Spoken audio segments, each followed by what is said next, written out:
Et notre thème ce matin est intitulé « Ne cachez pas vos péchés ». Ne cachez pas vos péchés.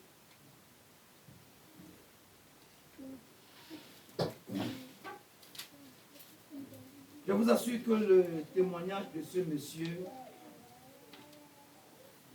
est bouleversant.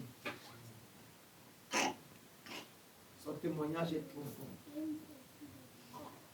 Il connaît tout, il parle de tout, il parle même de la croix, le drapeau d'Israël. Vous voyez, on parle de l'étoile de David, qui donne la signification de tout. Il montre beaucoup de pasteurs, il montre même des financements dans des églises, des financements qui sont faits par la cabane et plusieurs qui sont dans les loges et ils ont le but de financer les églises. C'est grave. C'est grave. 1 Samuel, tu peux lire. 22 à 29. 1 Samuel 15, verset 22 à 29. Je ne sais pas si le micro là-bas, c'est pas loin.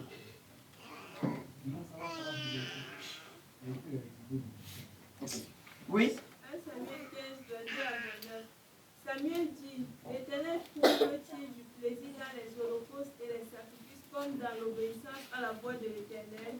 Voici l'obéissance vaut mieux que les sacrifices et l'observation de sa parole vaut mieux que la graisse des béliers. Car la désobéissance est aussi coupable que la divination et la résistance ne l'est pas moins que l'idolâtrie et les thérapeutes. Puisque tu as rejeté la parole de l'Éternel, il te rejette aussi comme roi. Alors Saül dit à Samuel, j'ai péché car j'ai transgressé l'ordre de l'Éternel et je n'ai pas obéi à tes paroles. Je craignais le peuple et j'ai écouté sa voix. Maintenant je te prie, pardonne mon péché, reviens avec moi et je me prosternerai devant l'Éternel. Samuel dit à Saül, je ne retournerai point avec toi car tu as rejeté la parole de l'Éternel et l'Éternel te rejette afin que tu ne sois plus roi sur Israël. Et comme Samuel se tournait pour s'en aller, Saül le saisit par le pan de son manteau qui se déchira. Samuel lui dit, l'Éternel déchire aujourd'hui de dessus toi la royauté d'Israël et il la donne à un autre qui est meilleur que toi. Celui qui est la force d'Israël ne ment point et ne se répand point, car il n'est pas un homme pour se repentir. Merci Père pour cette parole. Permets que nous comprenions où est-ce que le Saint-Esprit veut nous amener au nom de Jésus-Christ. Amen. Ce matin, nous avons commencé par miséricorde insondable. Dieu peut-il tout pardonner? Oui. Et le Seigneur nous montre l'état de Saül, qui allait, Dieu l'a envoyé pour détruire les Amalécites. Pourquoi? Parce que les Amalécites, quand Israël venait de sortir de l'Égypte, étant fatigués dans la marche, l'ont attaqué Israël par derrière au désert. Il a fallu que Moïse monte à la montagne et il envoie Josué au combat. Et les mains de Moïse sont restées levées sur le trône de Dieu du matin au soir. Ce n'était pas un bon témoignage devant Dieu. Et cela a provoqué la colère de Dieu pour la destruction des Amalécites qui n'existaient plus aujourd'hui. Alors quand Saül est nommé roi, Dieu dit à Saül, va et détruis-moi les Amalécites.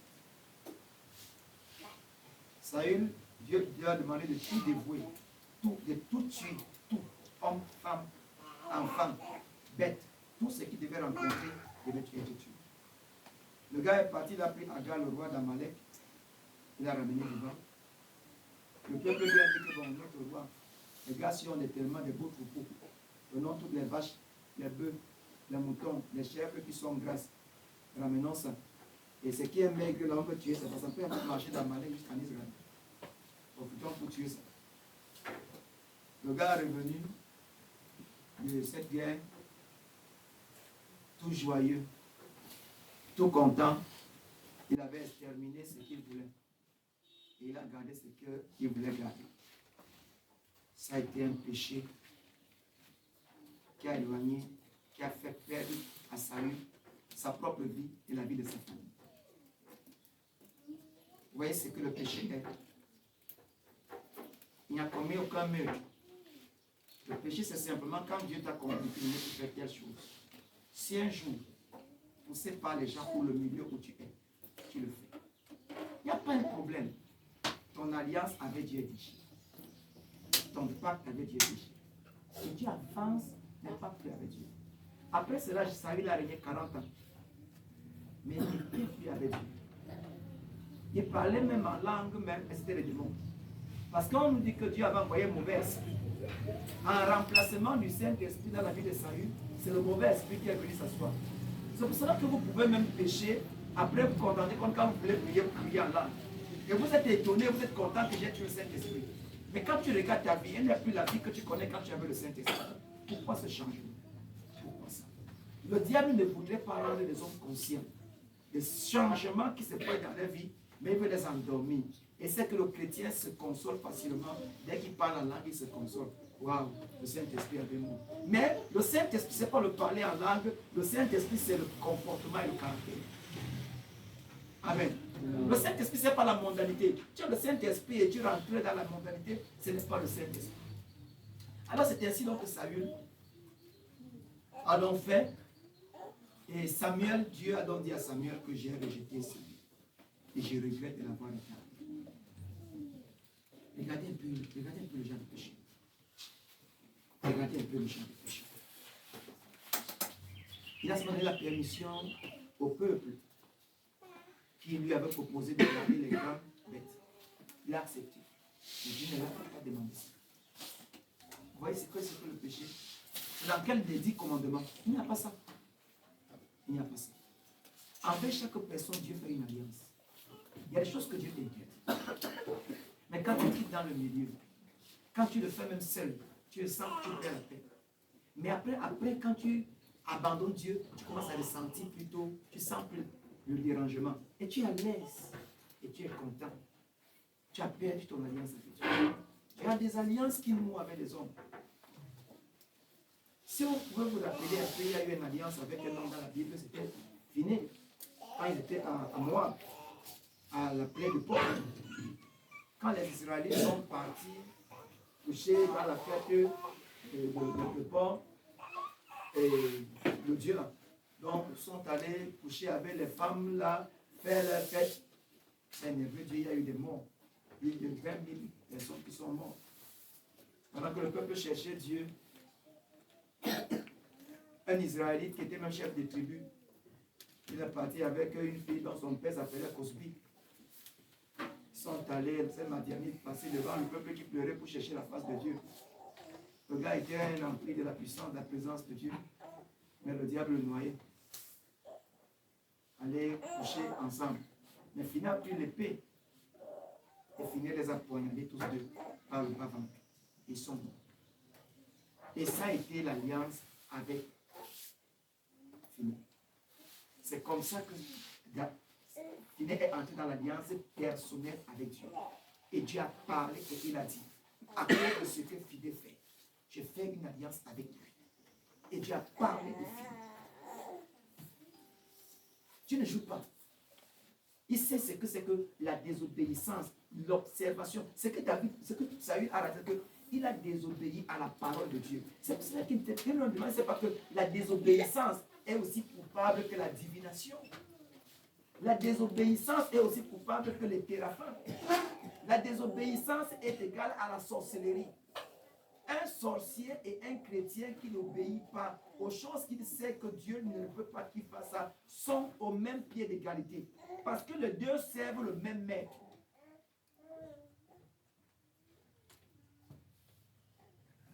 Celui, Proverbe chapitre 28, verset 13 nous dit que celui qui cache ses transgressions ne prospère pas. Ne prospère point. Mais celui qui les avoue et les délaisse obtient miséricorde. Donc écoutez un peu. Transgression ici, là, tu vas prendre transgression comme quoi? Notre premier père, il a transgressé. Qu'est-ce qu'il a fait? Il a simplement mangé un arbre, le fruit d'un arbre, que Dieu lui a dit, ne mange pas. C'était tout, hein? Ce n'est pas tout. Aujourd'hui, là, je parlais quand on venait. L'école de ma fille, a envoyé la photo pour les amis de Noël. Tout le dos est ouvert. J'ai demandé que, sincèrement, c'est un problème avec les filles. La fille, depuis le premier jour, elle sort du monde, jusqu'au jour où elle va naître, c'est un fardeau pour Jésus. C'est un fardeau pour Jésus. Même si tu es simple la maintenant, le dégagement dans ton cœur, quand ça va se déclencher, personne ne peut t'arrêter. Je ne comprends pas ce qui se passe. Mais ici, ce n'est pas une fille qui avait péché. C'est un homme.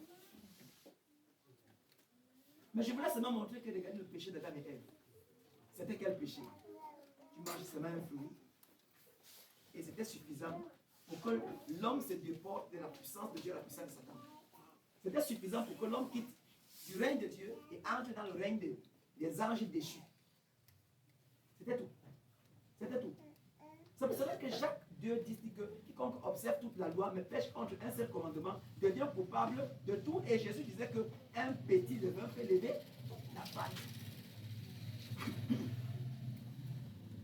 Le péché n'est pas bon. La désobéissance n'est pas bon. La désobéissance est un péché très grave. Parce que tu ne pourras pas qualifier la désobéissance à l'adultère. Tu ne pourrais pas le qualifier à la sorcellerie, à la magie. Mais Dieu dit que la désobéissance est un péché hyper mortel, hyper dangereux. La désobéissance. La désobéissance. La désobéissance. C'est dangereux. La désobéissance. C'est dangereux. Prenons un enfant. Saül est mort pourquoi? Saül est mort parce que il n'a pas pu reconnaître son péché. Il a caché son péché, il est rentré, il était heureux, il allait se faire un monument de Saül. Il était fier, il est revenu et quand il a même vu l'homme de Dieu, il dit, homme de Dieu, j'ai obéi. Et c'est lui qui parle même d'abord.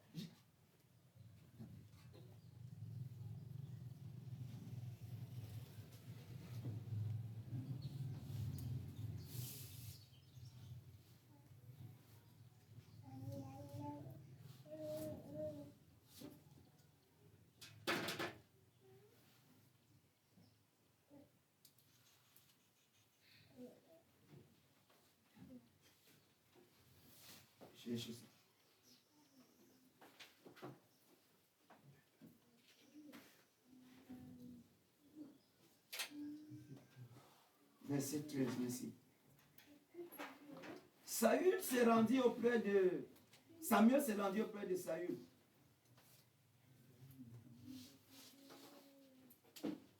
Et Saül lui dit, sois béni de l'Éternel. J'ai observé la parole de l'Éternel. On a demandé quelque chose. Homme de Dieu, j'ai fait ce que Dieu, l'Éternel nous demande.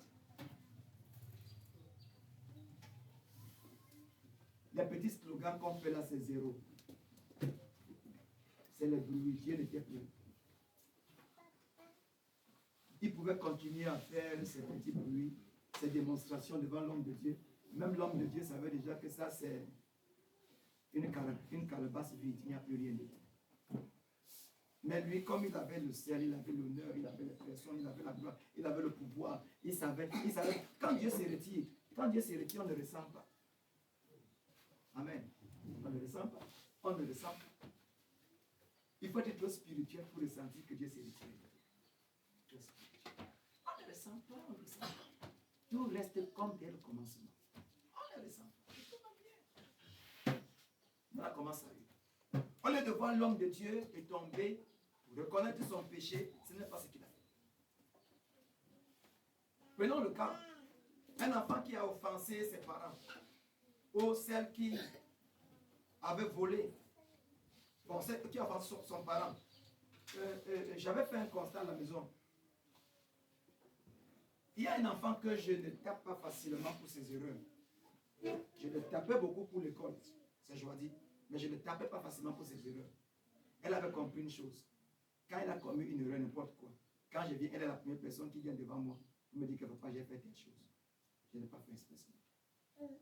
Et en aucun de jours, je l'ai tapé parce qu'elle a dénoncé ce qu'elle a fait. C'est tout. C'est comme ça que Dieu veut. Et c'est ça qui a manqué à ça. beaucoup attendent qu'on dit ainsi parle l'Éternel. Il y a un voleur ici, il y a un voleur ici. Mais Dieu va parler pourquoi? Que toi-même tu ne connais pas que tu es un voleur. Tu n'aimes pas Dieu. Il dit que puisqu'ils ne se sont pas souciés de connaître Dieu, tu veux que Dieu vienne te dénoncer que tu n'es pas dans son camp. Il peut dénoncer quelqu'un qui est dans son camp. Tu avais fait le choix depuis. Tu t'es égaré depuis. Tu es très loin dans le satanisme. Le satanisme inconscient. Non. Regardez comme Daniel Colenda nous avait dit. Il y a un monsieur qui avait volé le poulet. Et tous les jours, on le tourmentait, il travaillait pour les autres. Pour qu'on ne puisse pas le dénoncer au patron. Mais un jour, il a décidé que bon, trop c'est trop. Je m'avais dit au patron, si le patron veut qu'il me renvoie, je suis prêt à accepter mon renvoi. Il allait dire au patron que patron, comme tu vois le poulet que tu cherchais, c'est moi qui avais volé ça. Il a attendu être renvoyé, il n'a pas été renvoyé. Il a pu être confirmé. Il y a une autre, une dame qu'on avait dit, qui travaillait à la banque. Elle avait fait le détournement. Alors elle a reçu Jésus. Elle a décidé d'aller rencontrer son patron. Elle sait que quand elle va déclarer, on va lui mettre dehors. Parce qu'elle avait volé. Elle allait déclarer ce qu'elle avait fait. À sa grande surprise, au lieu qu'on lui mette dehors, on a pu te confirmer. Nous avons aussi le doyen, le pasteur, tant que Roger un jour. Il allait à Sinec de Côte. Comme il a le compteur à l'église depuis, il n'avait pas l'eau sans compteur. Il est allé. Vous savez, quand la Sinec vient trouver que vous utilisez le c'était un grave problème. Il a demandé qu'il va voir le chef d'agence, il a rencontré, et il dit au chef d'agence que je suis venu moi-même, je suis un voleur. Le chef d'agence dit que, hein? Il dit oui. Il dit que je suis venu moi-même me livrer. Je suis un voleur. Il dit, monsieur, il faut parler quoi comme ça? Il y a des gens qu'on arrête même en train de piquer, on vous a dit que non, il ne piquait pas. Mais toi, tu parles quoi comme ça? La dame appelle l'autre collègue qui vient, monsieur, répète encore. Je te dis encore que je suis venu parce que je suis un voleur, c'est pour ça que je suis venu moi me livrer. On lui a dit, toi aussi. C'est ce qui s'est passé. Elle les explique. La dame appelle le technicien. Elle dit que bon, cherchez le compteur, c'est pas ici. Allez mettre le compteur chez celui-ci. Et on lui a dit que, on l'a fait payer moins de 100 000 francs. On lui a fait payer moins de 100 000 francs. Vous pensez que, voilà comment est-ce que, voilà ce qui a manqué à Saül. Celui qui avoue ses transgressions obtient quoi? Nous vivons avec des choses des choses cachées dans nos vies, on ne déclare pas. On ne déclare pas. On le déclare seul dans nos chambres. Et ça nous hante toujours. Tu as des secrets. Ça ne te permet pas d'accéder à une certaine dimension avec Dieu. Tant que tu es dans ces choses, tu es loin de Dieu. Et tu as choisi ton chemin. Tu as choisi ton Dieu et tu as choisi ta foi.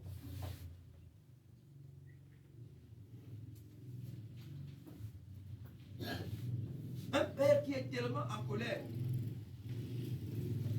Si vous voulez même, il y a dans la Bible Michal. Dans le livre des juges, vers la fin des juges, l'avant-dernier chapitre. Son fils a volé son argent. La mère a fait toutes les incantations, fait toutes les déclarations accusant les gens. Un jour, son fils vient lui dire que maman, où c'est les 1200, c'est combien d'argent que tu déclarais qu'on avait volé, c'est moi qui les avais volés. Et les voici. Sa mère a béni son fils de toutes les bénédictions. Elle a dit à son fils que je consacre cet argent pour toi.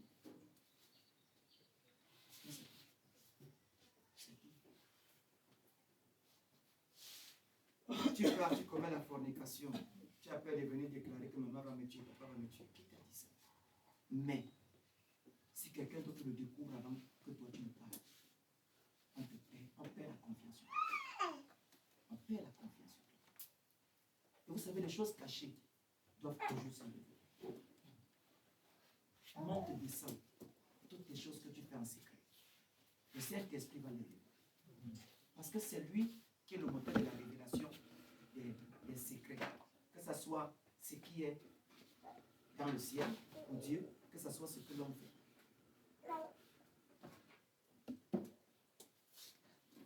Saül n'a pas été pardonné, il a été rejeté. Mais si vous voyez un peu l'image de Achab, lorsque sa femme Jézabel avait tué Naboth de Jezreel. Naboth de Jezreel parce qu'il voulait le champ de Naboth. Et Acha dit à Naboth que vends-moi la parcelle. Si tu veux, je te donne notre parcelle. Il dit pour rien, je ne te vendrai pas l'héritage de mes parents. Acha rentre chez lui tout triste. Jézabel lui dit que mais c'est toi le roi. Elle a formulé une affaire, mettons un jeune, mettons le frère devant et accusons-le. Chassons les méchants gens qui vont accuser qu'il a maudit Dieu. C'est fini, on a tué. Pendant que Acha, après qu'il est mort, sa femme dit que ton terrain est vide, non, va maintenant, va prendre possession de ton terrain. Dieu envoie Élie que va voir l'assassin là-bas. Élie vient dire à un assassin, tu es venu après que tu as tué Acha, tu es venu voir. Élie a déclaré ce qu'il a fait. Acha a déchiré ses vêtements. Acha est rentré chez lui, tout triste, tout humilié.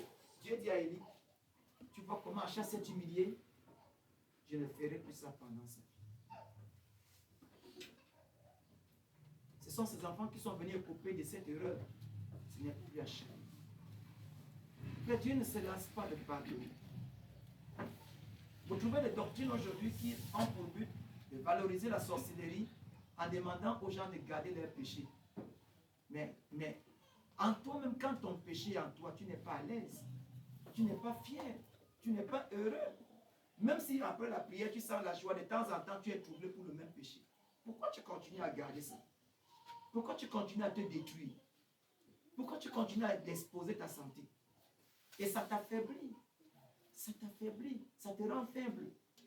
Ça te rend faible. Spirituellement, tu n'es plus à rien avec Dieu. Le péché, c'est l'arme de destruction spirituelle massive qui détruit. Ça dépasse des bombes atomiques. Le péché détruit terriblement.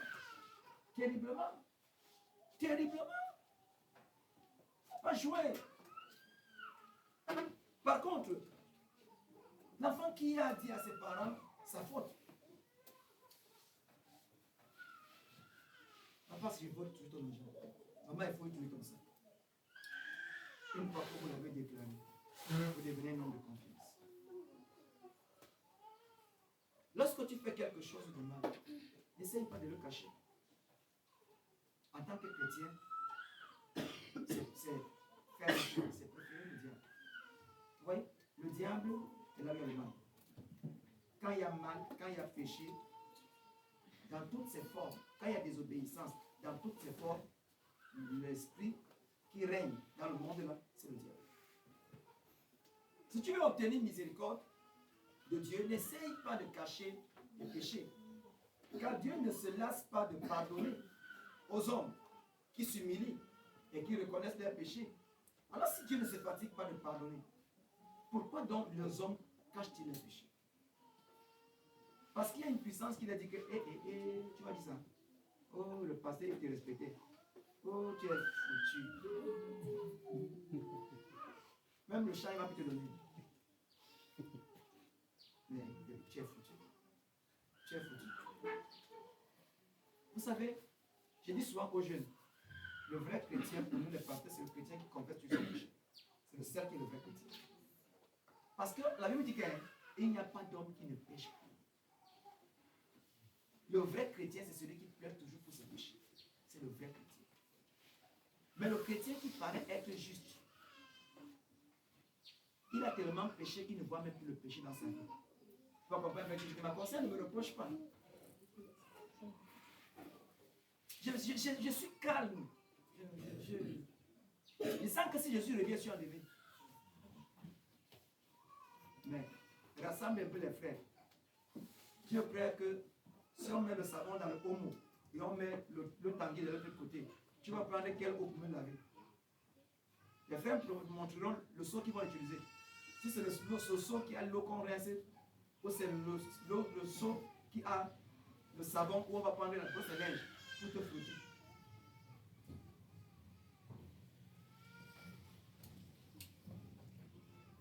Pourquoi confesser les péchés est si difficile? Saül n'a pas voulu le faire parce qu'il voulait garder une dignité. Quand Samuel veut se séparer, il ne veut pas qu'on constate que l'homme de Dieu s'est séparé de lui. Il n'arrête pas la Bible et il déchire son manteau. C'était fini. Pourquoi c'est si difficile de confesser le péché? Pourquoi? Et on méprise même le péché. C'est pendant qu'il était assis là, l'histoire de ce pasteur Jonas est revenue à moi. Qu'il a dit qu'il provoque les...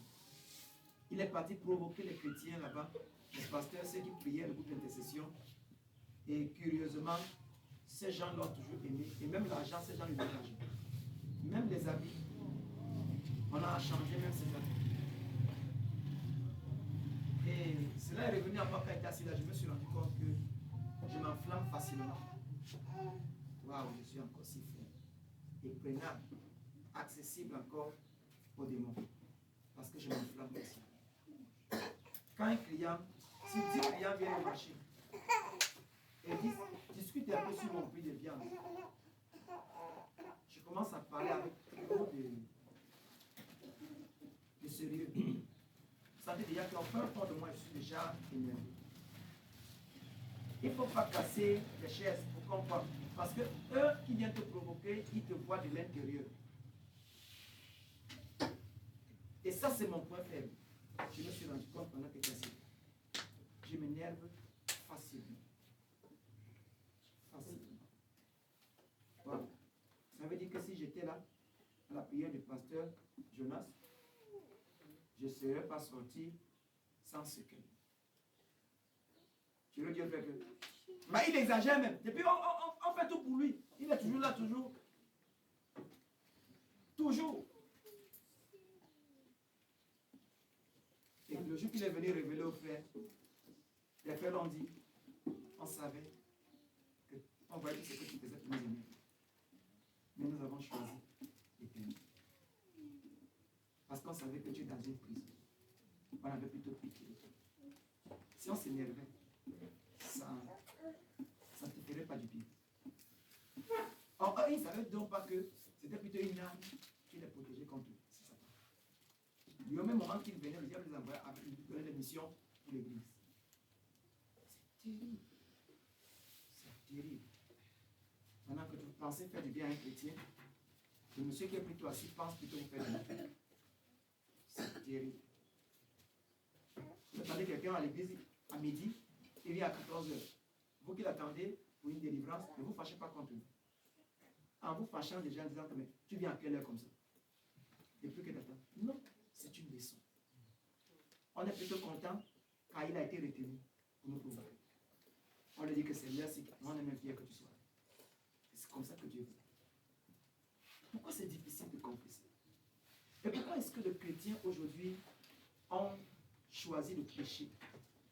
Et ils ont déclaré que tel et tel et tel n'est pas péché. Vous savez même citer un peu les péchés dans la Bible qui ont même tué les gens. Akan a pris le lingot d'or avec le manteau de Chinéa. C'est ça qui a tué Akan, sa femme et ses enfants. Vous voyez un peu, il y a quel péché dans ça? Dieu les a demandé quand Jésus et Jéricho ne prenaient rien. Dieu c'est qu'un, Dieu c'est la parole. L'ordre qu'on vous donne, vous obéissez. Vous n'obéissez pas, ça n'engage que vous. On n'a pas le choix. On n'a pas le choix. Mais seulement chez Dieu, non. Son chemin, c'est aller-retour. Tu peux partir de pas tu rentres. C'est chez le diable quand tu avances. Si tu veux, tu ne veux plus te tuer. Et il te mange. On fait la fête, c'est l'anniversaire sur toi. Regardez un peu tous les péchés dans la Bible. On a tué l'autre, il est parti samedi, ramasser le bois. À cause de ça, on l'a tué. Il a fait quel péché? Ananias et Saphira sont morts. Ils ont vendu leur terrain. Ils ont décidé avec sa femme qu'on va donner sur les 1 million, on va donner 600 000. Et on va leur dire que c'est tout. C'était leur argent. Voilà tout ce qu'ils ont fait. Ils n'ont pas voulu acheter quelqu'un. Ils sont venus et simplement, une simple petite question. Est-ce que c'est à ce montant que vous avez vendu le terrain? C'était une simple question. Une petite question. Et cette question était une question de vie. Et une question de mort. Une question, soit tu appartiens à Dieu. Une question, soit tu te mets du côté de Satan. C'était une toute petite question. et il fallait répondre par la foi. S'ils avaient dit non, ils auraient choisi Dieu. Mais comme ils ont dit oui, c'est à ce prix, c'était fini pour eux. Regardez un peu. Aujourd'hui, on voit les gens qui commettent des abominations, des atrocités dans des églises. Mais ils sont vivants. Des pasteurs qui ont des conditions pour coucher avec les femmes parce qu'ils veulent la puissance. Mais ils sont vivants. Ceux qui sacrifient même parce qu'ils veulent aller d'une puissance à une autre puissance. Ils tuent des enfants. Mais ils sont vivants.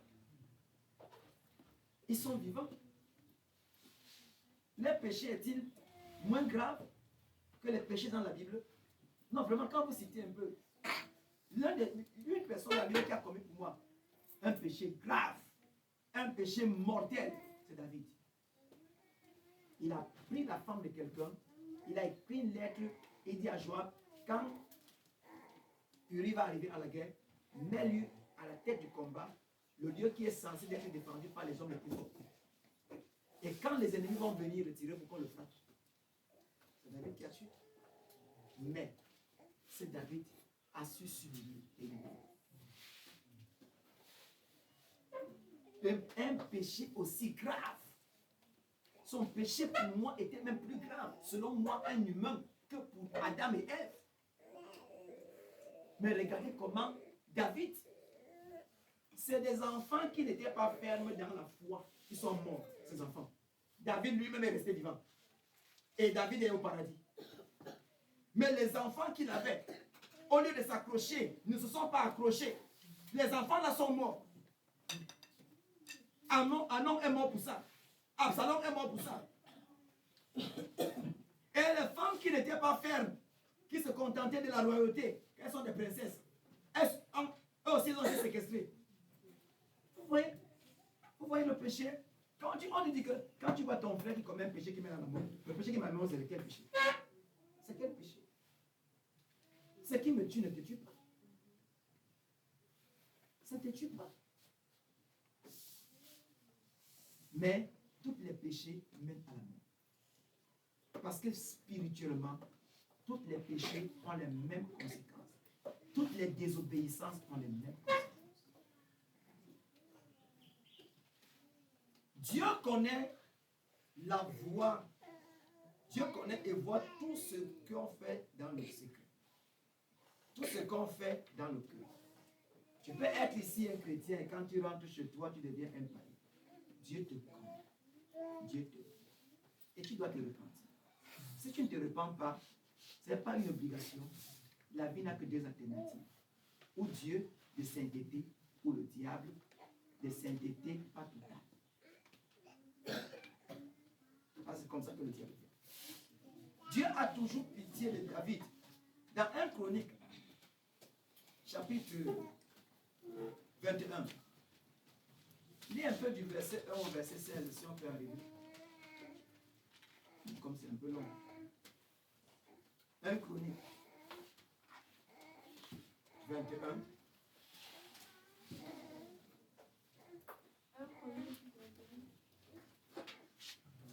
1 à 16. Satan se leva contre Israël et il incita David à faire le dénombrement d'Israël. Et David dit à Joab et au chef du peuple, allez, faites le dénombrement d'Israël depuis Beersheba jusqu'à Dan et rapportez-le-moi afin que je sache à combien il s'élève. Joab répondit, que l'Éternel rende son peuple 100 fois plus nombreux. Ô roi mon Seigneur, ne sont-ils pas tous serviteurs de mon Seigneur? Mais pourquoi mon Seigneur demande-t-il cela? Pourquoi faire ainsi pécher Israël? Le roi persista dans l'ordre qu'il donnait à Joab. Et Joab partit et parcourut tout Israël, puis il revint à Jérusalem. Joab remit à David le rôle du dénombrement du peuple. Il y avait dans tout Israël 1100 000 hommes tirant l'épée et en Juda 470 000 hommes tirant l'épée. Il ne fit point parmi eux le dénombrement de Lévi et de Benjamin, car l'ordre du roi lui paraissait une abomination. Cet ordre déplut à Dieu qui frappa Israël. Et David dit à Dieu, j'ai commis un grand péché en faisant cela. Maintenant, viens pardonner l'iniquité de ton serviteur, car j'ai complètement agi en laisser d'abord comme ça. C'est ça la force de David. Ici, on dit pas, mais il y a une autre dans les autres livres, on dit que après qu'on ait donné le rapport du dénombrement, il a senti son cœur battre fort. Et il a senti qu'il avait péché. Et il a commencé à demander pardon. C'est ça la force de David. David connaissait sur lui. Non seulement David a accepté même son tort, mais il a invité les anciens à prier avec lui.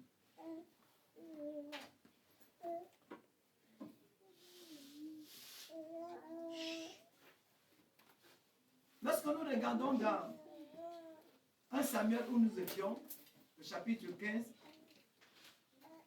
on constate que Saül, lui, ce n'était pas son fort.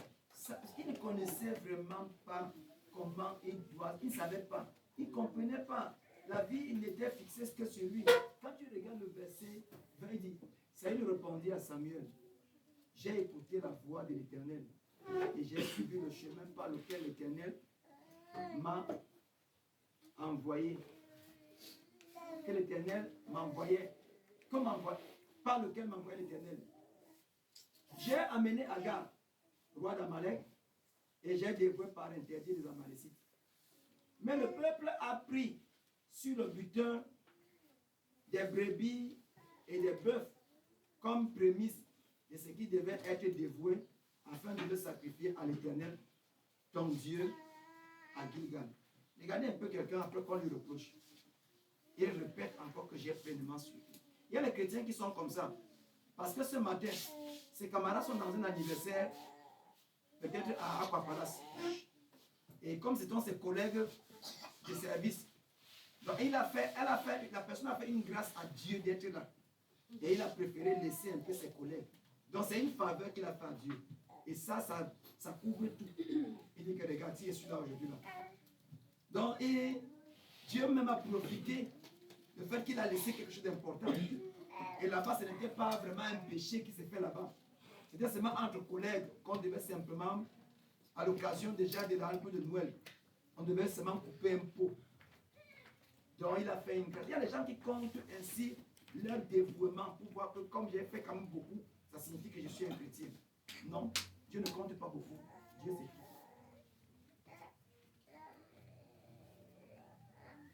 Mais Samuel dit, l'Éternel trouve-t-il du plaisir dans les holocaustes et dans les sacrifices comme dans l'obéissance à la voix de l'Éternel? Est-ce que Dieu trouve le plaisir dans tes holocaustes et dans tes sacrifices? Pose-moi la question. Saül ne trouvait pas des excuses.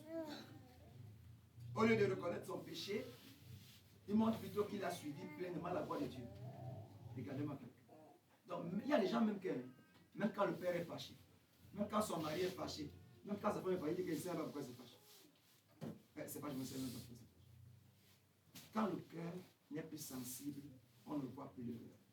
Ce sont ceux qui sont à côté qui sentent ce que tu es. Mais toi-même, tu ne ressens plus ce que tu es. Et lorsque Samuel a refusé d'adorer Dieu avec lui, il ne l'a pas supplié de l'aider à apaiser Dieu. Or, il savait que Samuel était un homme où quand Samuel priait, Dieu exauçait. Mais il a tiré son habit et l'a déchiré. Pour dire que tu vas où? C'est moi le roi. Reste ici là. Adorer Dieu. Tu veux partir après? Parce qu'il ne voulait pas que les anciens voient que Dieu s'est éloigné. Il y a beaucoup de personnes, ils savent qu'ils sont plus avec Dieu. Mais ils font semblant. Quand ils font parfois les fêtes, ils invitent le pasteur. Le pasteur dit, moi c'est toi qui vas prier. On va montrer que vraiment ils sont avec le pasteur et dit, ensemble. Le pasteur, tant que vient, c'est toi qui vas prier. On va montrer qu'on est avec lui. Mais il a choisi leur voie de pluie. Mais ils veulent créer une image. Son sacrifice n'est pas pour le pardon. Mais c'était pour adorer Dieu. Alors que là où il avait été reproché, ce n'est pas le sacrifice là qu'il devait faire. Il devait plutôt aller au sacrifice pour s'humilier, pour demander pardon. En se repentant devant Dieu. Nous n'allons pas lire, mais c'est dans 1 Samuel chapitre 3, verset 19. On nous montre comment est-ce que Dieu, Samuel a prié et Dieu a écouté. Dieu a honoré la voix, la prière de son Seigneur. Lorsque Saül a continué à prier dans 1 Samuel 16, l'Éternel dit à Samuel, quand cesseras-tu de pleurer sur Saül? Je l'ai rejeté afin qu'il ne règne plus sur Israël. Remplis ta corne d'huile et va. Je t'enverrai chez Ésaïe, Béthélémite, car j'ai vu parmi ses fils celui que je désire pour toi. Samuel a continué à prier. C'est ça le rôle d'un responsable. Continuer à prier. À continuer à pleurer. Mais Dieu lui dit que bon, c'est bon, tu es un ami pour moi. Mais je vais te dire la vérité, laisse la faire là comme ça. Le péché couvert entraîne à la destruction. David disait que tant que je me suis tué, je sentais comme si mon corps se consume.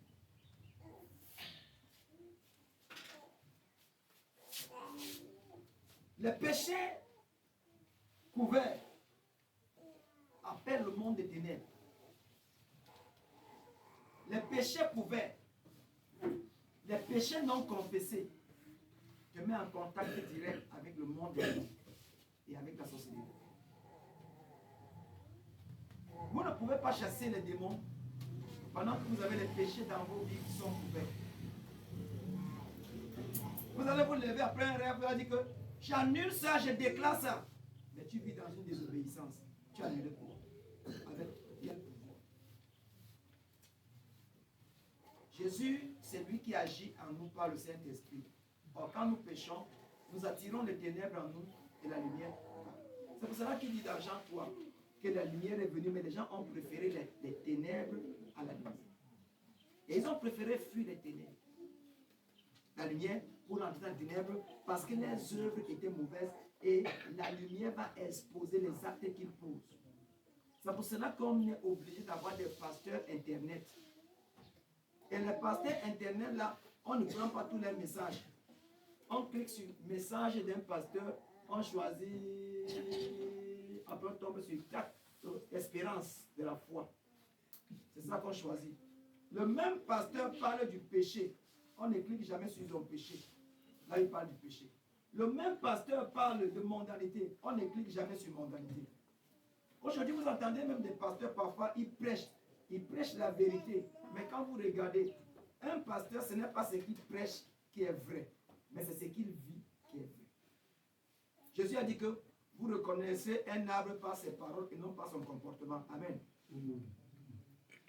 Mais beaucoup ici reconnaissent les pasteurs par leurs paroles et non point par le témoignage du vécu d'une personne. Beaucoup reconnaissent les chrétiens parce que ces chrétiens ont envie d'apporter l'évangile que tu veux. Non, c'est un satanique qui est dans l'église. Et comme le diable a constaté que tu es en train d'être amorcé par une forme de doctrine, il va envoyer auprès de toi toujours des personnes qui vont t'amener la même doctrine pour t'enfoncer de plus en plus. Mais si vous voulez, si quelqu'un est sincère, s'il y a des choses que tu as commencé à décider que tu ne fais plus parce que tu es au Seigneur, le fait que tu ne fais pas, rappelle-toi les frères que tu rencontres, tu rencontres des personnes qui sont des frères et des sœurs, soi-disant, mais qui ne vont aborder que ce point-là pour te dire non. Vraiment, il y a beaucoup des églises là qui, vraiment, pour eux, là, c'est ici qui est la foi. Qu'est-ce qui se passe? Pourquoi il te dit ça? Il n'est pas un frère, il n'est pas une sœur, mais c'est quelqu'un qui a pris une couverture de frère et qui a une mission. Alors, comme quand il voit un chrétien qui est en train de s'égarer, la lecture de l'égarement est visible. Le satanique le connaît. Et comme il se déguise en ange de lumière, la personne là a même une apparence plus humble que toi, plus simple que toi. Mais il n'a que la doctrine qui va de tout droit avec ce que tu veux.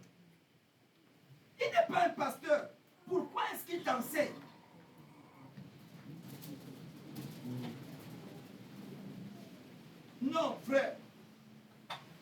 Les péchés peuvent être un accident. Ça veut dire qu'il n'y a pas d'homme qui ne pêche pas. Tout à l'heure, je vous ai expliqué mon péché. Et c'est tellement grave dans ma vie, c'est monnaie courante dans ma vie. Même toi, un frère, si tu viens devant moi, je t'ai dit une fois, il n'est pas l'argent, tu insistes une deuxième fois, il me fâche. Mais c'est pas normal ça. C'est pas normal, ça m'expose. La Bible me demande de soyez toujours joyeux. Et heureux serez-vous lorsqu'on vous outragera, on vous persécutera et on dira faussement de vous toutes sortes de mal. Pourquoi je ne peux pas être content quand un client insulte ma balance? Pourquoi me fâcher? Je ne peux pas réagir. Mais quand il regarde mon aspect, mon ton change. Je gonfle un peu.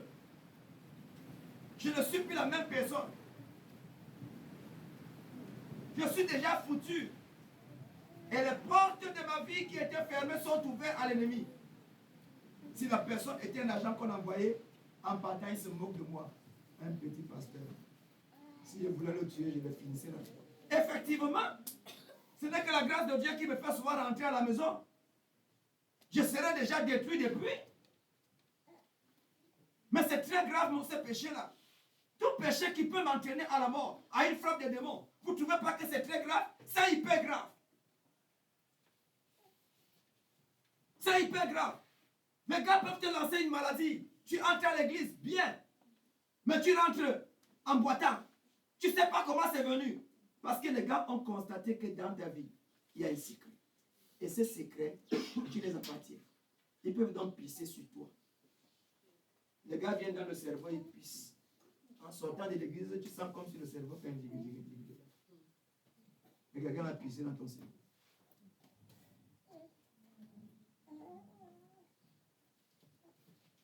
Mais, couvrir un acte même accidentel n'est pas bien. Ça veut dire qu'on pêche de plusieurs manières. Mais une fois qu'on s'est rendu compte, immédiatement on doit être compris. Qu'est-ce qu'il nous dit dans 1 Jean? Ta vie chrétienne n'est pas une question de publicité, mais une question de relation avec Dieu. Je suis un enfant de Dieu, je suis un chrétien. Moi j'ai cru depuis, moi je suis baptisé, né de nouveau. Ce n'est pas une publicité. La vie chrétienne n'est pas une publicité. Quel est le païen qui ne fait pas ça? On ne peut pas influencer les démons par la publicité. On peut m'influencer, on peut influencer le serviteur hier, mais on ne peut pas influencer les démons. Parce qu'ils nous connaissent. Tu vas faire ta publicité là devant qui? La vie chrétienne, c'est une question de relation.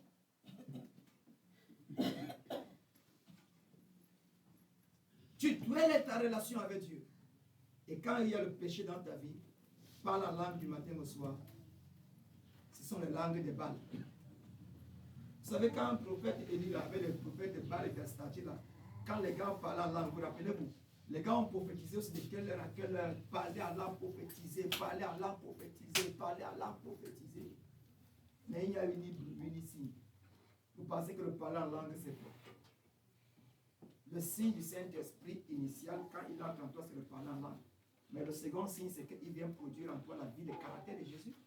Il ne vient pas pour te rendre mondain, pour faire une démonstration que regardez, il va vous montrer que moi, je fais comme le monde, comme les autres là. J'ai un problème avec la coiffure. J'ai un problème avec la coiffure. Que ce soit ceux qui rasent leur barbe ou la tête, j'ai un problème avec ça. Regardez un peu toutes les grands du monde. Toute leur apparence sur la coiffure. Donc, quand je prends mon téléphone, je regarde chaque star, il met un accent sur son apparence. Et moi, chrétien, je veux mettre mon accent sur quoi? Sur ma relation avec Dieu. Mais quelqu'un se concentre pour dessiner sa barbe. Quelqu'un se concentre pour dessiner sa tête. Et quand tu finis de dessiner, tu te tiens où?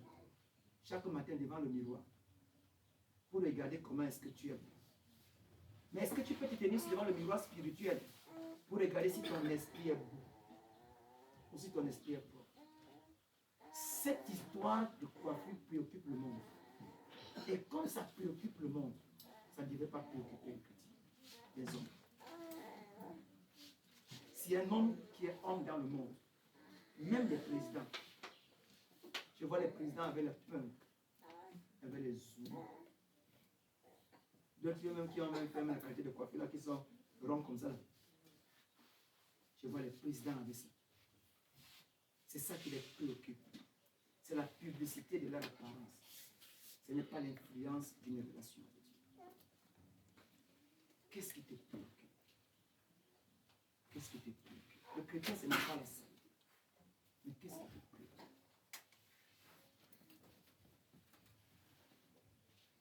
Cette histoire m'énerve beaucoup.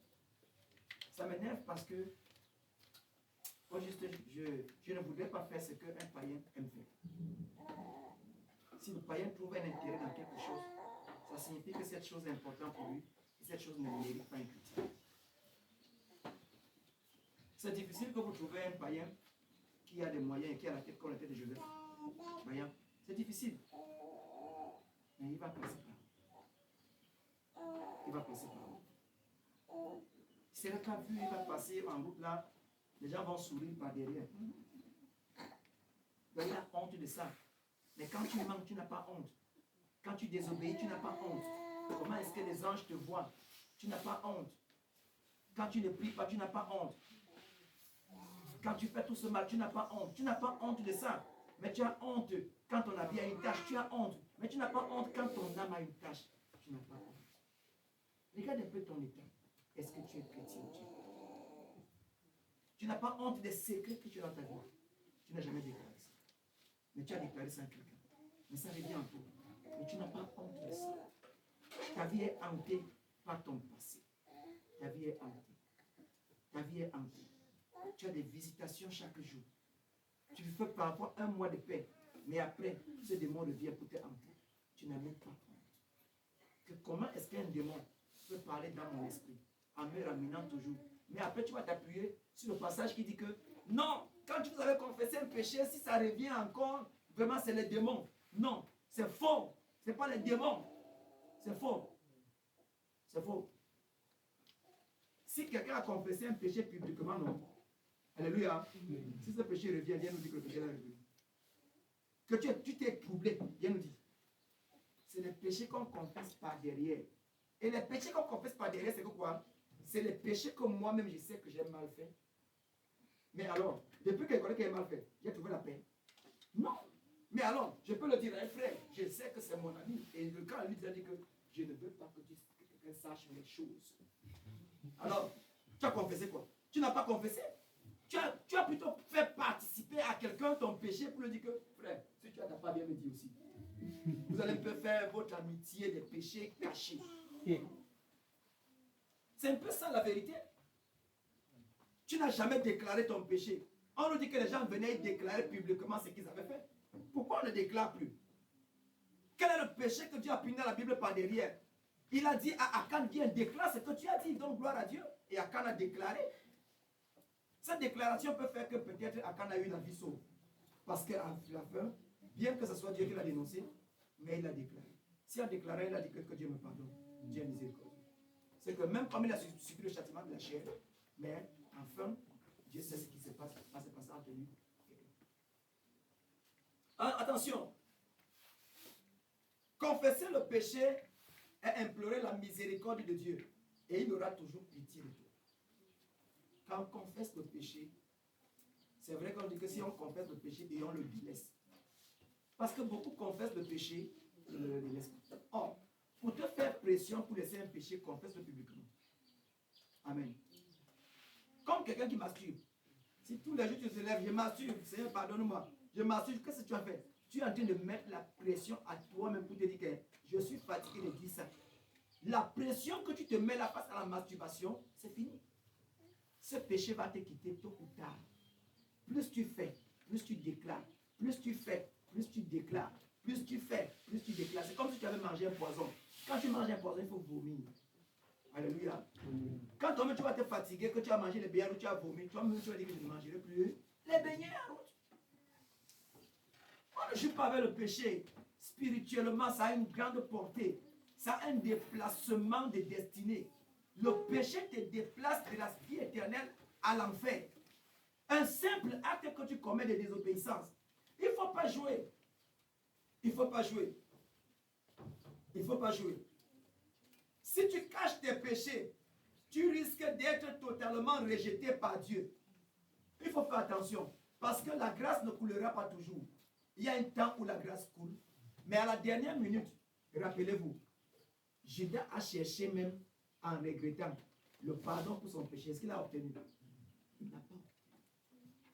Il y a un temps où Jésus a passé le temps à dire à Judas, l'un de vous est démon.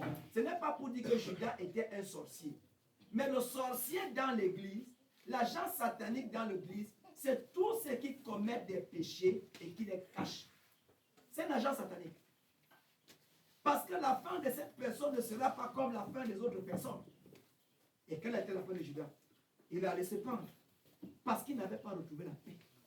Après son regret. Il a même remis l'argent. Mais il se faisait trop tard. Il avait déjà livré la vie chrétienne. Combien ont livré la vie chrétienne? À tes camarades, à tes collègues. Tu as montré que les chrétiens peuvent aussi mélanger le whisky, mais demi-verre dans une bouteille de coca. Tu as montré ça. Voilà comment tu as dilué la foi. Tu as montré que le chrétien peut aussi s'habiller, mettre le ventre dehors. Parce qu'il est resté toujours un homme vierge. Donc, même s'il a fait ça, c'est pour un événement, une cérémonie. Tu as montré ça. Tu as dilué la vie chrétienne. Tu as dilué. Et je ne sais même pas qu'est-ce qu'on imite dans le monde. Frère, quand vous suivez beaucoup de sataniques, il nous dit que le diable prend sur la forme des humains. Et même des esprits des humains. Et vous savez, ce sont des personnes, quand ils arrivent, des femmes très belles. Et vous allez constater une chose en eux. Ils ont toujours les longs cheveux. Très belles. Mami Wata. C'est pour ça que même quand moi je vois une femme avec une longue cheveux, je vois des choses qui montent dans mon cœur, c'est que la Mami Wata. Même si tu es à l'église. Parce qu'il n'y a rien qui nous prouve. Personne, frère, demandez bonté. Personne ne pouvait, personne de vous. Il fallait qu'on fasse cette prière quand vous êtes là. Pour que vous voyez la vérité. Je n'ai jamais vu un homme qui nage à terre. Le gars nageait à terre. Mais avant, il m'avait déjà dit, on l'avait amené à quelle rivière qui est à Kribi. Dans cette rivière-là, on l'avait lancé, ou c'est quoi là, c'est une gourmet qui était tombée, il avait manié de prendre ça. C'est fini. C'est là qu'il avait été, tout avait été ici. J'ai prié pour un autre ici là. Il n'est même plus ici là. Quand j'ai prié pour lui, il sifflait seulement. Il a d'abord commencé à parler en langue. Après, il a commencé à mettre les autres.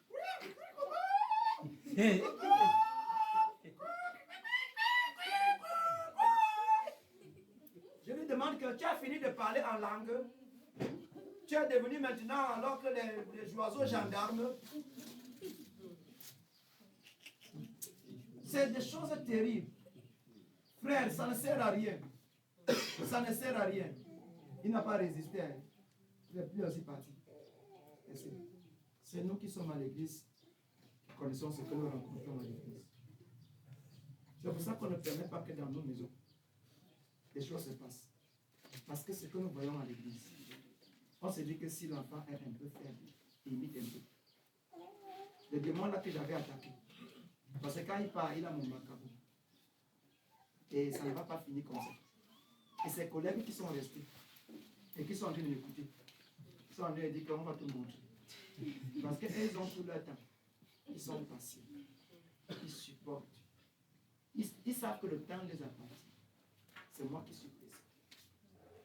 Mais nous, celui que nous suivons le plus fort, notre faiblesse est le péché. Si nous laissons le péché, nous devenons faibles.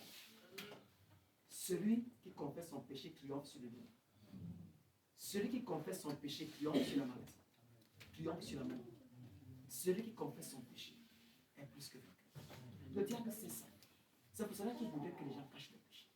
Non, on ne cache pas. Non, on ne cache pas. Jésus disait aux pharisiens, dans Jean 8, 44, il disait que vous avez peur le diable.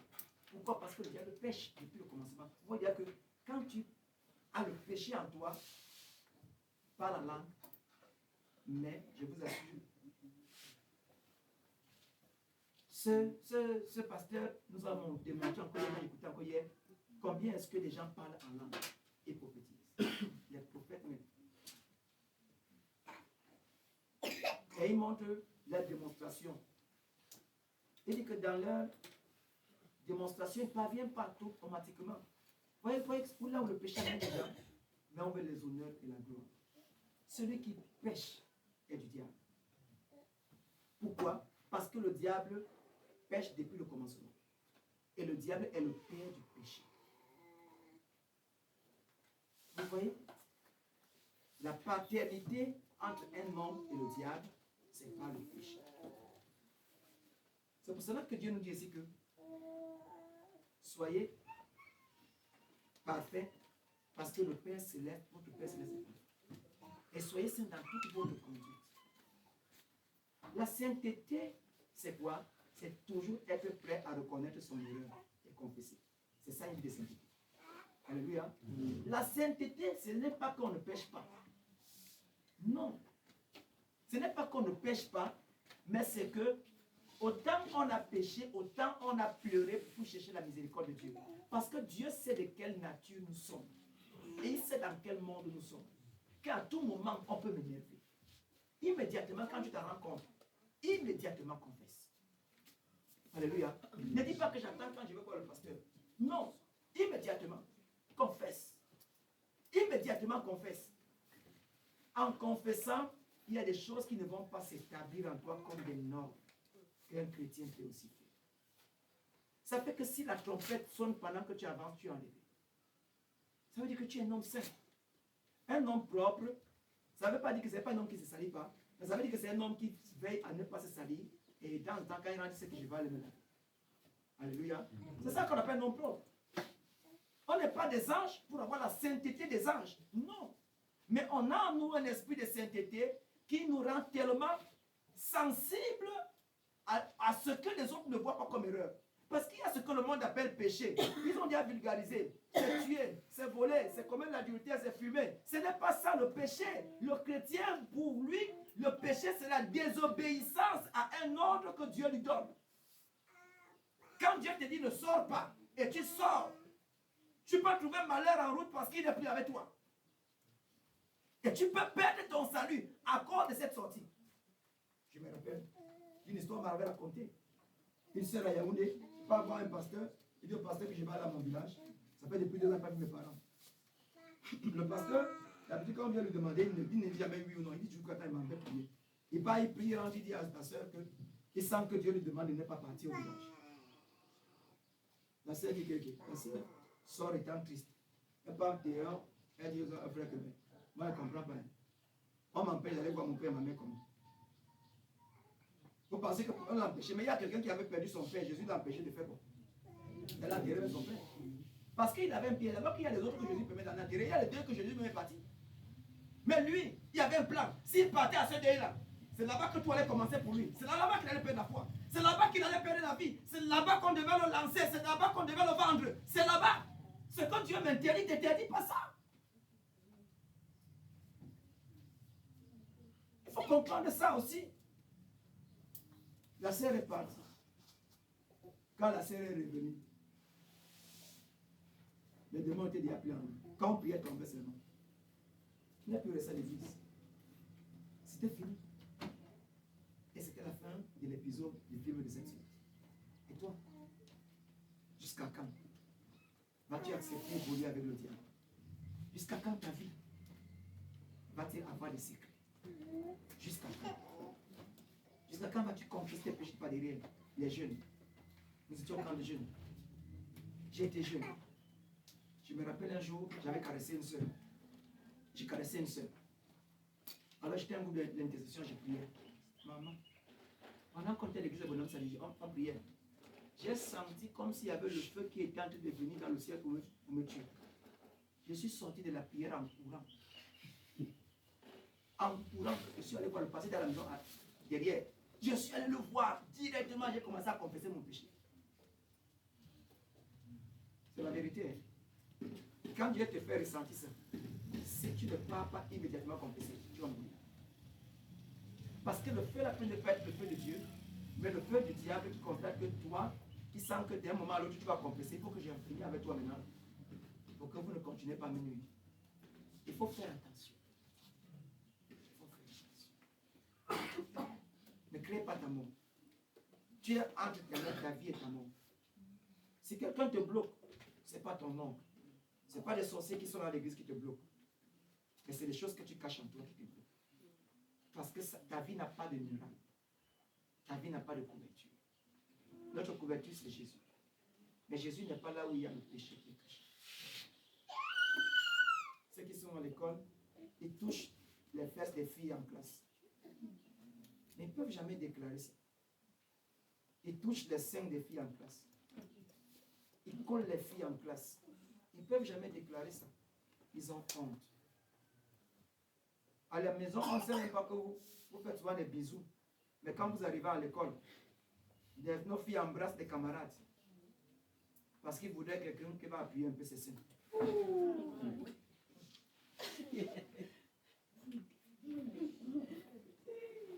Vous ne pouvez, ils ne font pas ça à la maison, mais ils font ça à l'école. Et dans ces pensées, les intentions sont claires. C'est clair. Il sait ce qu'il est en train de faire.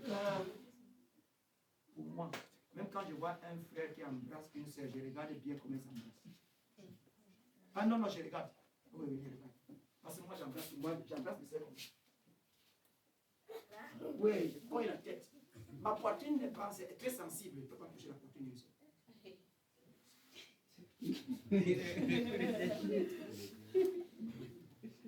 Qu'on ne vous trompe pas, si ça me touche, je vais sentir que quelque chose m'a touché, même si je vais commencer à combattre seul. Au nom de Jésus, au nom de Jésus. Pourquoi donc, quand tu connais que tu as le combat dans ta vie, mets la tête.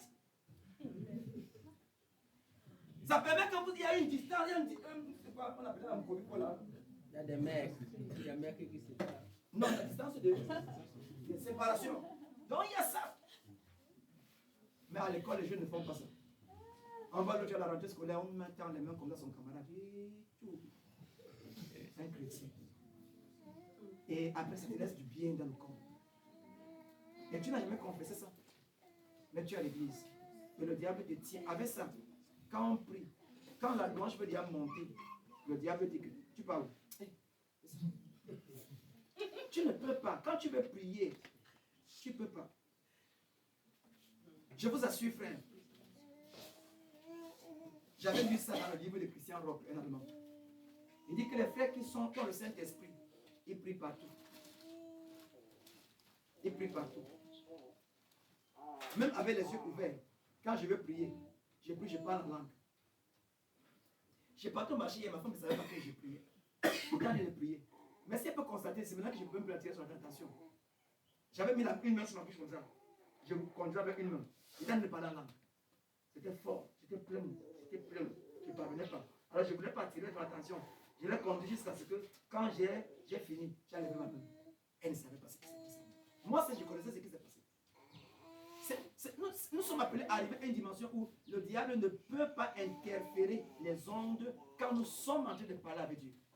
Mais quand il y a le secret en toi, frère, tu ne peux pas monter. Frère, ton esprit ne peut jamais se disposer. Tu ne peux pas. Tu ne peux que, si je vous dis maintenant que, comme vous voyez là, c'est que, écoutez, c'est la vérité. C'est mon 25e anniversaire de mariage. Nous sommes le 27. Je me suis marié le 31. Là, vous voyez déjà que tout le monde peut être dans les mouvances, dans la joie. Le pasteur a eu 25 ans de mariage. C'est vrai. Je me suis marié, on a fait l'acte le 29 octobre 99 et on a béni à l'église le 31. Nous sommes le 27. Donc dans 2 jours, mon acte va faire 25 ans. Et dans 3 jours, ou dans 4 jours, ma bénédiction à l'église aura 25 ans aussi. Mais ce sont des choses comme ça qui peuvent te faire monter. Ça peut faire monter l'effervescence. Parce que ce n'est pas spirituel. Mais dans les choses spirituelles, tu ne peux pas. Pendant que tu pries, tu penses déjà à tout le programme de lundi. Le travail que tu as laissé à la maison. Tu as tout dans toi. Dieu n'est pas en toi. Mais tu as des choses comme ça en toi. Et ces choses attendent seulement quand, au moment où tu dois monter spirituellement, tu ne peux pas. Pourquoi tu ne parviens pas? Où est la porte? Ce n'est pas celui qui donne le chant qui n'est pas spirituel, mais que c'est toi qui ne parviens pas à capter accepter la présence de Dieu en vous. Parce qu'il y a des éclats. On peut tromper un homme, mais on ne vous y trompe pas en ne se moquant de Dieu. C'est ce que Galates nous dit. On peut embrouiller les gens, mais on n'embrouillera jamais Dieu. On peut faire des choses pour se voiler aux yeux des gens, mais on ne voilera jamais Dieu. On peut me chanter tous les jours à l'église. Mais ton chant, celui qui est spirituel, quand il écoute, il manque l'onction. Il manque la puissance qui fait monter. Il manque l'acceptation de Dieu. Il manque ça. On peut prier tous les jours. Le Seigneur nous interpelle. Le péché est la marque fabriquée de Satan. Quand tu le caches dans toi, ça veut dire que tu es d'accord de ce que le diable a créé. Parce que c'est lui qui a créé le péché. Dieu n'a pas créé le péché. Donc tu es content d'être à l'église et d'avoir les secrets. Et tu es heureux. Et tu demandes qu'on t'appelle frère. Si on essaie de t'appeler, on dit que tu n'es pas un frère. Tu vas le dire au doyen. Je suis sûr que demain on va m'excommunier. Parce qu'il a osé dire qu'un frère n'est pas un frère. Et je t'ai même chassé à l'église. C'est moi qui t'ai chassé. Tu ne t'es même pas dit depuis. Tu es assis quelque part. Vous savez, ceux qui sont avec Jésus sont assis ou là dans les lieux très hauts ou non. Avec le Père, non. C'est comme ça, celui qui avait le péché est aussi assis dans les lieux très hauts. Avec le diable. Les choses que tu caches te font asseoir avec le diable. Attention. Celui qui cache ses péchés a fait un choix entre Dieu et le diable. C'est un choix. Je veux que chacun d'entre nous devait être conscient. Ne pas déclarer, ne pas publier mon péché, c'est un choix. Mes frères, il y a un secret. Quand un frère publie le péché, un frère qui déclare son péché, c'est un homme libre. C'est un homme béni. C'est un homme vainqueur. Rien ne ferme ses portes. Rien ne ferme. Le péché non confessé est une ville sans muraille. Toute offrande et activité et action de grâce offerte à Dieu avec le péché est transférée dans le monde de Satan. C'est pour cela que Dieu, pour éviter que nos offrandes aillent, il dit que si quelqu'un est fâché contre son frère, il fait comment là? Il dépose son offrande, il part d'abord. Parce que si tu apportes ton offrande, tu mets. Pendant que tu es en train de murmurer contre quelqu'un, ton offrande que tu as mis là est transférée directement dans le monde de Satan. Et Dieu, il est content de toi parce que tu as au moins parmi les gens de l'assemblée, il y a au moins des personnes qui ont lu à lui donner son offrande. Et il est content. L'offrande qu'on donne à Dieu, c'est spirituellement que c'est transféré. L'argent est ici, là. On va l'utiliser. Et l'offrande qu'on donne à Satan, on le met dans le même tronc et c'est spirituellement que c'est transféré. Vous ne pouvez pas imaginer qu'il y a des offrandes qui sont données à Satan. Et Dieu ne fait pas ça. Il dit, si tu as un problème avec ton frère, arrête d'abord ton péché. Va d'abord te réconcilier. Ne donne pas ton offrande. Parce qu'en l'en donnant, c'est Satan qui va prendre ça. Et combien de fois nous donnons nos offrandes? Et il y a des gens qu'on ne peut pas saluer l'église. Dans la famille, à l'école, parmi les camarades, les collègues, les services. Combien de fois? Les chrétiens comme des païens, qu'on ne parvient pas à saluer. On les toise, on les minimise. On méprise les gens. On vient donner les offrandes d'action de grâce. À qui? À qui? À qui? Dieu est-il un assoiffé? Dieu est-il un escroc? Dieu a besoin de ton argent? Dieu a seulement besoin que ton offrande apporte une bénédiction dans ta propre vie. Il n'a pas besoin. Quelle est l'offrande qu'on a donnée ici là? Vous avez vu l'argent monter au ciel? Aucun argent n'est jamais monté au ciel. Aucun argent. Dites-moi quand vous avez vu Dieu devenir homme et venir manger de l'argent de quelqu'un? Jamais de la vie. C'est nous les hommes qui vont l'utiliser. C'est nous. Qu'on l'utilise bien ou mal, ça ne t'intéresse pas. Ce qui t'intéresse, c'est quoi? C'est que tu dois le donner avec un cœur. C'est ça qui t'intéresse. Peu importe. Même si on porte l'argent, ça se disparaît là, en là. Ta bénédiction n'a pas disparu. Mais si tu donnes, ça reste à l'église. On construit le bâtiment. C'est vrai, on a construit. Mais ton offrande est transférée de ce monde spirituellement au monde spirituel. Attention. Mais Jésus, Jean 1,29 disait que voici l'agneau de Dieu qui ôte le péché du monde. Alléluia. Jésus est venu pour ôter le péché. Ça veut dire que quand on se trouve dans le péché, immédiatement, il faut confesser. Jésus n'est pas venu pour embellir le péché, pour amener les chrétiens à minimiser le péché. Le péché que tu méprises là, c'est une politique satanique. Parce que le diable, c'est qu'en te présentant, c'est un péché comme n'étant pas très grave, tu vas rester dans ça. C'est faux, frère. Il n'y a pas de bon péché. C'est comme si on pouvait dire qu'il y a des démons qui sont gentils. Il n'y a pas de bons démons. Il n'y a pas. Pas parce que vous avez vu un démon qui a sauvé quelqu'un là-bas. Non, si un démon a sauvé une personne, C'était pour mieux le mettre, pour mieux le manger entièrement, parce que celui-là devait peut-être laisser le pied. Donc lui, le sauve là pour le mettre là pour dire que mon anniversaire c'est bientôt. Je vais te manger entièrement. Je ne vais rien laisser en toi. C'est un peu ça. Lui ne fait rien pour rien. Jésus a apparu pour ôter le péché du monde. Et tu n'es plus du monde. Tu es du monde et de Dieu. Mais tu es encore dans le monde. Étant dans le monde, tu peux être ferme. Et il a prévu une situation de sauvetage pour tous ceux qui ont péché. Et d'ici, nous disons que nous n'avons pas péché. Nous faisons Dieu menteur. Mais si nous confessons nos péchés, il est fidèle et juste pour nous pardonner. Et son sang nous purifie de toute iniquité. Je ne veux pas que tu trouves ton péché comme toi. Nous avons fait un bon camp de jeûne. Frère, les enfants ont confessé des péchés que les parents ne peuvent pas imaginer. Ça les a rendus doux. Qui est venu et on l'a excommunié. Auquel est le frère qui est venu un jour me confesser son péché, je l'ai excommunié. Pourquoi faire? C'est une prise de conscience. C'est là le véritable chrétien. Le chrétien, c'est celui qui pêche, qui confesse et qui pleure. Pour ne plus tomber. Et il commence à travailler pour ne plus le faire. C'est ça un chrétien. Ce n'est pas celui qui est à l'église qui n'a jamais confessé son péché et il croit qu'il est chrétien. Non. Ça veut dire que pour lui, il n'existe plus de péché. Il n'existe plus de sainteté ni de souillure parce que tout est confondu ensemble. C'est pas ça. Jésus, c'est l'agneau de Dieu qui porte le péché du monde. Quand tu confesses, il va l'enlever. Alléluia. Et son sang est prêt de nous purifier de toute iniquité. On nous dit qu'il est un avocat auprès du Père, il intercède. Quand nous pleurons pour notre péché, il donne à Dieu la raison pour laquelle on est tombé, que c'était innocemment qu'on était tombé. Jésus est très bon. Je n'ai jamais vu quelqu'un qui est bon comme lui. Qui veut seulement que je le connaisse, que j'aime ma vie. Quand il peut me défendre, il peut me défendre en prenant, en s'appuyant sur son amour et en présentant que je ne pouvais pas le faire moi, ayant eu la nouvelle naissance. Il n'était pas possible.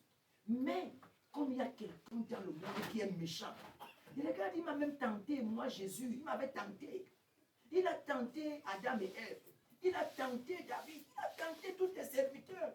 C'est le monsieur-là, il est venu. Et comme celui-ci, il était un peu distrait, au moment où je m'occupais un peu de l'autre, c'est là où il est venu un peu le faire tomber. Mais quand il est tombé, il est en train de pleurer. Père, tu dois le pardonner. C'est le meilleur avocat.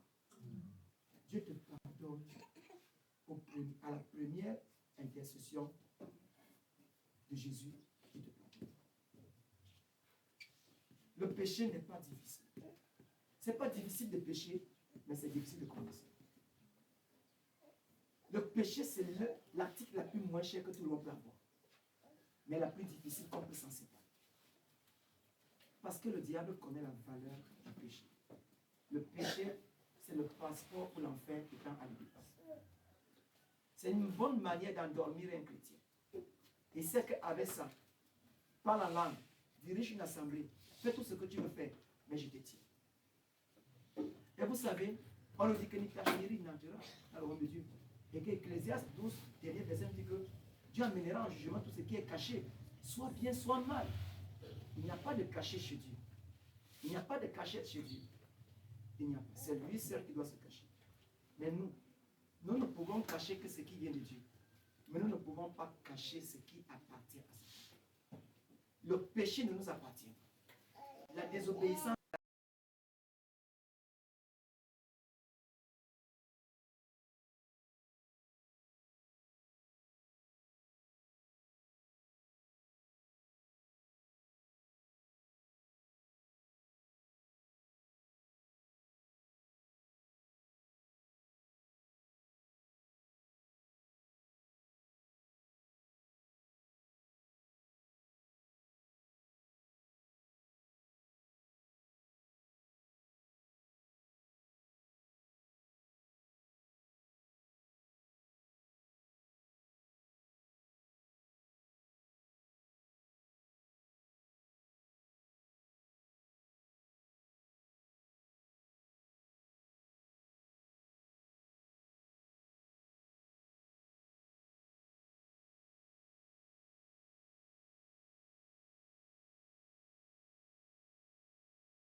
quand on est délivré d'un péché, on le